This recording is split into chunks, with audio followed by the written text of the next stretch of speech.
Hello friends, how are you all? Happy और sad comment करके ज़रूर बताइए ताकि आपका कमेंट मुझे मोटिवेट करे कि मैं आपके लिए ऐसे नई वीडियोस लाती रहूँ. So my friends, today we are going to learn how to English speaking practice with the movie. That movie name is That is Amiper. Okay friends, there is a child, his name is Ishan Avasti, and there is a hero name is Amir Khan. Do you know Amir Khan? Who is he? Okay, so friends, in this movie we will get to learn how to Ishan Avasti, how he is suffering from the study, from later, okay, from letters, from how to study. They don't know how they he doesn't know how to practice, and he doesn't know what is the meaning and what is the spelling, like now what is the difference between W and M, what is the difference between S and T. So he's so much confused. So my friends, the same way, that's how we are also confused with English speaking, how to English speaking, how to practice. We are also confused and we are suffering like him. Okay, so friends, हमको इस movie के through हमें सीखने मिलता है कि उस बच्चे को जिस तरह से कंफ्यूजन थी, हम भी ना लाइक हिम ऑल्सो, हम भी उसी की तरह है. अब जो हम बड़े हो चुके हैं, हमें सब कुछ सारा नॉलेज है, बट इंग्लिश मूवी में, इंग्लिश लैंग्वेज में हम उस बच्चे की तरह है जिससे कुछ नहीं पता, जो कंफ्यूज है, जो फंबल कर पढ़ रहा है. ओके, जिस तरह से छोटा बच्चा किसे वो रेंगते में चलता है, फिर धीरे धीरे स्टेप लेता है, खड़ता है, चलने लगता है, उसी तरह से यहाँ पर देखिए ईशान अवस्थी भी यही करता है. उसे भी समझ नहीं आता, धीरे धीरे वो सीखता है. तो देखिए इस मूवी को आपने देखा होगा तो ईशान अवस्थी क्या से क्या कर जाता है. क्यों करता है? क्योंकि उसे टीचर का गाइड मिलता है. ओके, टीचर के गाइडेंस की वजह से वो बहुत इम्प्रूवमेंट कर लेता है अपने अंदर. तो उसी तरह से फ्रेंड्स, हमें भी यही चीज़ करना है, हमें भी यही समझ के चलना है कि हम भी एक छोटे बच्चे हैं इस लैंग्वेज को सीखने के लिए. जब हमने स्टार्ट किया है तो यहाँ पर हमें प्रॉब्लम होगी, बट हमें गिरना है, संभलना है, बट फिर उठना है, और फिर हमें प्रैक्टिस करनी है, और हमें अपने आप को कहना है कि I can do that, I can learn English speaking, and I can improve my English speaking, and you have to do this, and definitely my friends, I assure you, then you will do one day, definitely. Okay, so you have to just believe yourself. अगर आपका trust नहीं होगा अपने ऊपर, आप अपने आप पर बिलीव नहीं करोगे, तो आप कुछ नहीं कर सकते अपनी लाइफ में. सो आपको फर्स्ट ऑफ ऑल आपको अपने आप पर बिलीव रखना है कि मैं कर सकती हूँ या मैं कर सकता हूँ. एक इंग्लिश ही तो लैंग्वेज है, कौन सी डिफिकल्ट लैंग्वेज नहीं. जिस तरह से हमने हमारी हिंदी लैंग्वेज को सीखा है, द सेम वे हमें इंग्लिश लैंग्वेज को भी सीखना है. मूवी के थ्रू हमें सिचुएशन मिलती है. मैं बार बार आपको बताती हूँ कि मूवी में हमें सिचुएशन मिलती है. जो सिचुएशन में कौन से सेंटेंस, देखिए एक ही सिचुएशन में एक ही सेंटेंस यूज नहीं किया जाता है. अलग अलग तरीके से हम उस सिचुएशन को डिफाइन कर सकते हैं लोगों के सामने. हम अलग अलग तरीके से उसे बोल सकते हैं. We can speak that. Okay friends, so situation, हमें मूवी में सिचुएशन मिलती है, और सिचुएशन के अकॉर्डिंग हमें समझ आता है कि कौन सी सिचुएशन में कौन से सेंटेंस, कौन से वर्ड्स को यूज़ किया जा सकता है, और उस तरह से हम अपनी इंग्लिश को इम्प्रूव कर सकते हैं और खुद से सेंटेंस बना सकते हैं. Yes my friends, believe me, you can make a sentence, you can make a sentence by yourself only, if you want, if you try, if you hard work. So my friends, without wasting time, we get start. Let's get start to learn, and let's get start to improve our English speaking. लूटो लूटो मजे, यहाँ तो मैं कोई रोकने टोकने वाला नहीं. So friends, go on, have fun. Go on और have fun का मतलब होता है go, मजे करो. Okay, जाओ, आगे बढ़ो, मजे करो. And down side में what have written here, no one's going to stop you here. So देखिए friends, no one का मतलब होता है कोई नहीं. ओके, अब यहाँ पर वन के बाद में जो अपस्ट्रॉफी के बाद एस लगा है ना, उसका मतलब होता है नो वन इज. वो इसको हटाकर उसको कंट्रास्ट किया है तो अपस्ट्रॉफी और एस हो गया, तो no one is going to. Going to का मतलब होता है करने वाला है. ओके, मैं आपको एग्जांपल के थ्रू बता दूं कि प्रेजेंट में हम कोई काम करने वाले हैं, ऐसा बोलते हैं ना कि मैं उसे फोन करने वाली हूँ. So I am going to call him, I am going to call her, इस तरह से. या फिर मैं बोलने वाली हूँ, I am going to tell.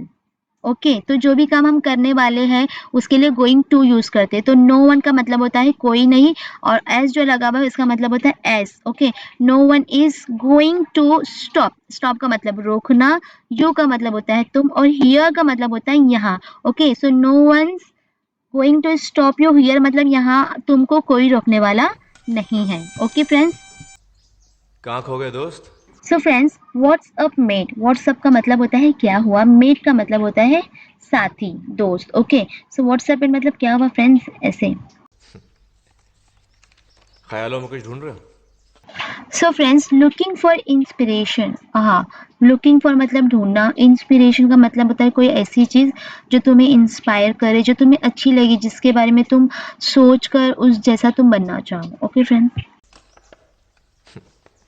कोई बात नहीं, कोई so friends, no problem, there is no hurry. Okay, so no problem का मतलब होता है कोई बात नहीं। Okay, and there is no hurry, ये जो देयर है उसके बाद अपस्ट्रॉफी है और फिर ऐसे, तो ये कंट्रास्ट है किस चीज का? There is. Okay, there is no hurry.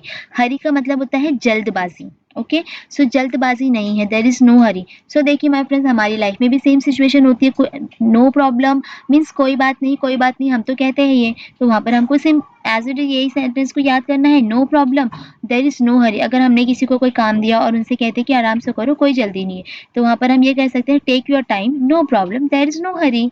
आराम से करो, कोई बात नहीं, कोई जल्दी नहीं है, सिंपल। जल्दी नहीं। क्या हुआ बच्चे? So friends, now again what I have written here, hey, what's the matter? What's the matter का मतलब होता है क्या बात है? पेंटिंग करना अच्छा नहीं लगता? So friends, painting doesn't interest you. Painting का मतलब तो आपको पता है, what is the meaning of painting? Means painting करना। डजंट, डजंट का मतलब होता है नहीं करना। ओके, क्या नहीं करना? इंटरेस्ट, मतलब इंटरेस्ट नहीं है करने में। किसको? तुमको, you. Doesn't, painting doesn't interest you का मतलब होता है कि तुम्हें पेंटिंग करना पसंद नहीं है। आपका नाम क्या है बेटा? So friends, what's your name? Son. What's your name का मतलब होता है तुम्हारा नाम क्या है? सन मतलब बेटा। तुम्हारा नाम क्या है बेटा? सो इसका नाम ईशान अवस्थी है। So friend, sir, his name is Ishan Awasthi. Okay, his का मतलब होता है इसका। सो देखिए फ्रेंड्स, ये लड़का है, बॉय है, इसीलिए हिज, इसके लिए हिज यूज किया गया। अगर वहां पर कोई लड़की होती तो हिज की जगह पे हम हर यूज करते हैं। Okay, his name is Ishan Awasthi, मतलब इसका नाम ईशान अवस्थी। कहाँ गए थे तुम? कहाँ गए थे? So friends, where have you been? का मतलब होता है okay. So where have you been का मतलब होता है कि फॉर, बहुत समय से अगर आप कहीं पर हो तो आपसे पूछते, से हम पूछते ना कि कहाँ हो। So where have you been का मतलब होता है कहाँ हो, बहुत समय से कहाँ हो। Okay, where were you roaming? Where were you, कहाँ, वेयर का मतलब तो कहाँ होता है, वर मतलब थे। Okay, where were you roaming? Roam, roam का मतलब होता है घूमना। ओके, सो रोमिंग मतलब घूम रहे थे। वेयर वर यू रोमिंग मतलब कहाँ घूम रहे थे, पास्ट टेंस की बात हो गई। देखिए फ्रेंड्स, पास्ट में तुम कहाँ घूम रहे थे, अब वो आया है तो कहाँ घूम रहा था, कहाँ घूम कर आया है। वेयर हैव यू बीन मतलब कहाँ हो, कहाँ थे इतने वक्त से। वेयर वर यू रोमिंग मतलब कहाँ घूम रहे थे। ओके, तुम्हारी माँ का फोन आया था। So friends, your mother just called. Okay, your mother का मतलब तो आपको पता है, तुम्हारी माँ। जस्ट का मतलब होता है अभी, अभी अभी। कॉल्ड, कॉल्ड का मतलब होता है फोन करना, और ईडी लग गया, इसका मतलब फोन किया। ओके, तुम्हारी माँ ने फोन किया। योर मदर जस्ट कॉल, अभी तुम्हारी माँ ने फोन किया। ओके, सो कॉल का मतलब फोन करना भी होता है, और कॉल का मतलब बुलाना भी होता है, बोलते हैं ना उसको बुला कर लाओ, तो कॉल है। ओके, सो कॉल्ड मतलब फोन किया। जैसे हमने कहा कि मैंने फोन किया, आई कॉल्ड यू। तुमने फोन किया, यू कॉल्ड मी। ओके, जाओ जाके फोन के पास खड़े रहो, वो फिर से फोन करने वाली है। So friends, go on. Go on मतलब जाओ। Stand by the phone, stand का मतलब तो खड़े रहना होता है। बाय द फोन मतलब फोन के पास। Okay, by the phone, phone के पास। Stand by the phone, phone के पास खड़े रहो। शी सेड, शी सेड किसने कहा? उसकी माँ ने कहा। शी सेड, उन्होंने कहा है। शी विल कॉल अगेन, ये जो शी के बाद अपॉस्ट्रोफी और डबल एल है, इसका मतलब होता है शी विल कॉल, मतलब वो कॉल करेगी। अगेन, अगेन का मतलब होता है फिर से। ओके, गो मतलब जाओ। हेलो। हेलो, ईशान अवस्थी है। सो फ्रेंड्स, हेलो, जब हम फोन उठाते तो हम भी ऐसे ही कहते हैं ना, हेलो। ओके, इस ईशान देयर, क्या ईशान वहाँ है? सो देखिए फ्रेंड्स, जब हम किसी को कॉल करते हैं और हमें किसी को पूछना होता है कि वो वहाँ है, तो आपको same sentence as it is याद करना है, सिर्फ ईशान की जगह पे आपको रिप्लेस करके उस इंसान का नाम लगाना है जिसके बारे में आप बात कर रहे हो। Okay, is Ishan there, is that there, is Jiya there, like this. Okay, अरे अरे, वहां कहाँ रख रहे हो? So friends, why are you putting them in there? So देखिए फ्रेंड्स, वाई का मतलब होता है क्यों, and are you putting, put का मतलब होता है रखना, सो यहाँ पर देखिए क्या कर रहा है आमिर खान, क्या कर रहा है, वो उन किताबों को अंदर रख रहा है। इट्स मीन ये कंटिन्यूस टेंस है, प्रेजेंट कंटिन्यूस मतलब प्रेजेंट है और उसमें कर रहा है, कोई काम कर रहा है ना, वो किताबों को उठाकर अंदर रख रहा है, तो ये एक काम कर रहा है। सो इसे क्या कहेंगे, प्रेजेंट कंटिन्यूस टेंस। तो प्रेजेंट कंटिन्यूस टेंस के लिए क्या यूज होता है, इज एम आर। ओके, इस किसके लिए यूज होगा, थर्ड पर्सन के लिए एम जो है वो आई के साथ यूज होता है और यू के साथ में आर यूज होता है। So why are you putting them, put का मतलब होता है रखना और दैम मतलब उनको। Okay, why are you putting them मतलब तुम उनको रख क्यों रहे हो, कहाँ पर, इन देयर, इन देयर मतलब अंदर। ओके, बच्चों का क्लास वर्क है। तो क्या हुआ? होलकर कभी नहीं रखता था।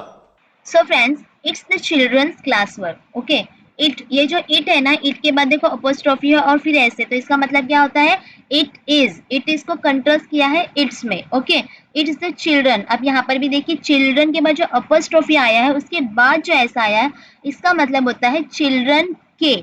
ओके, चिल्ड्रन के क्लास वर्क, क्लास वर्क का मतलब आपको पता है, क्लास में जो काम करते हैं उसे क्लास वर्क कहते हैं। So it's the children's class work. So उसने क्या कहा, what he said Holkar never kept them there. Okay, Holkar means this his name, जो उससे आमिर खान से पहले वाला जो सर था उसका नाम था Holkar. Okay, never, never means कभी नहीं। ओके, केप्ट, केप्ट मीन्स रखा, कीप मीन्स रखना एंड केप्ट मीन्स रखा।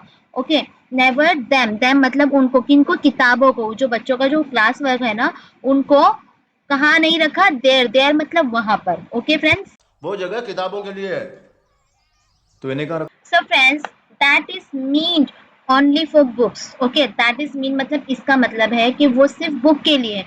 only का मतलब होता है बुक, फॉर बुक, फॉर यानी के लिए, बुक्स, बुक्स के लिए। Okay, so downside what has written here, so my friends listen or look at here. So where do I keep this, where do I keep this means कहाँ रखूं, इसे कहाँ रखूं।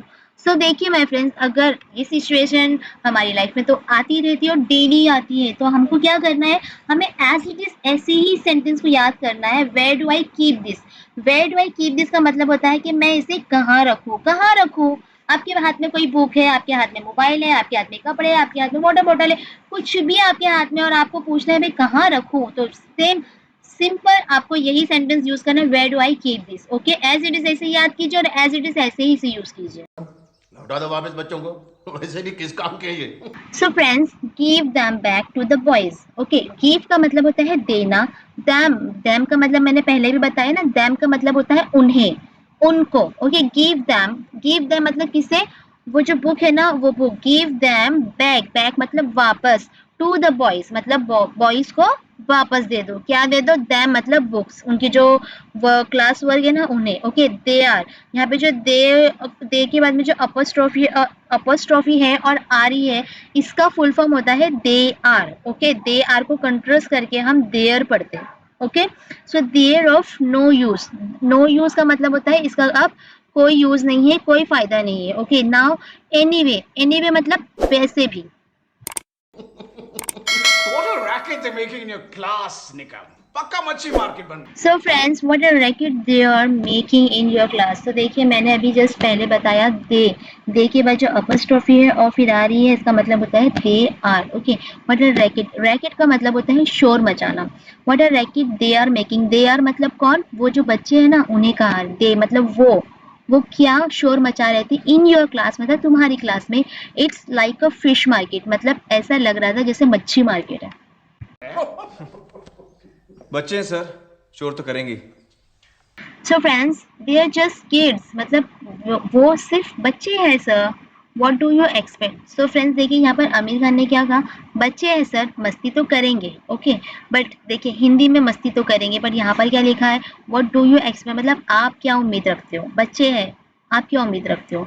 सो देखिए फ्रेंड्स, अब मैं आपको फिर से कह रही हूँ कि मूवी के थ्रू हमें सिचुएशन पता चलती है कि सिचुएशन क्या है, उस सिचुएशन में सेंटेंस क्या यूज किया गया। अब आमिर खान ने क्या कहा, मस्ती तो करेंगे, तो इसकी जगह पर यहाँ पर लिखा हुआ है व्हाट डू यू एक्सपेक्ट। तो यहाँ पर हम ये भी यूज कर सकते थे, यहाँ पर ये भी यूज किया जा सकता था। For example they are just kids, they do mischief, ऐसा भी बोल सकते हैं, या फिर दे डू रैकेट ऐसे भी कह सकते हैं, बट वहाँ पर क्या लिखा है, what do you expect. Okay, so यहाँ पे हमें ये पता चलता है कि सिचुएशन के अकॉर्डिंग हम कैसे कैसे कितने सेंटेंस को कौन कौन से सेंटेंस को हम वहाँ पर यूज़ कर सकते हैं। तो ये बहुत अच्छा वे है। मैंने पहले भी आपको बताया है कि मूवी में हमें सिचुएशन मिलती है और सिचुएशन मिलती है तो हमें समझ आता है कि हमें which situation we have to use which sentence, we get to know that time. और फिर आर्ट क्लास में बच्चे अपने जज्बात नहीं दिखाएंगे तो कहाँ दिखाएंगे? So friends, if kids can't express themselves in an art class, okay. So if का मतलब होता है अगर, kids मतलब बच्चे, अगर बच्चे can't का मतलब होता है नहीं कर सकते, अगर बच्चे नहीं कर सकते express। So friends देखिए, express का मतलब क्या होता है, जो भी हमारे अंदर है उसको बोलना, उसको सामने लाना, उसको बोलते हैं एक्सप्रेस करना। सो themselves का मतलब होता है, मैंने बताया ना, them मतलब उनको, ओके। तो उन themselves मतलब उनके खुद, ओके। themselves मतलब खुद, लेकिन खुद किसके, उनके खुद की बात होती है वहां पर।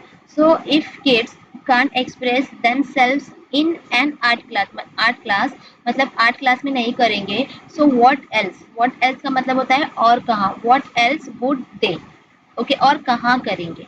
सो फ्रेंड्स देखिए, यहाँ पर आमिर खान की जो सेंटेंस है ना, कहाँ करेंगे, तो जहाँ पे अभी करेंगे वर्ड आता है ना, वहाँ पे हम फ्यूचर टेंस के हिसाब से विल यूज करते हैं। बट यहाँ पर फ्यूचर की बात नहीं हो रही है, बस वो एक एग्जाम्पल दे रहे कि वो कहाँ करेंगे, तो यहाँ पर हम विल की जगह पे वुड यूज करेंगे। So friends, we are stop this video here and we will continue the next story in next video.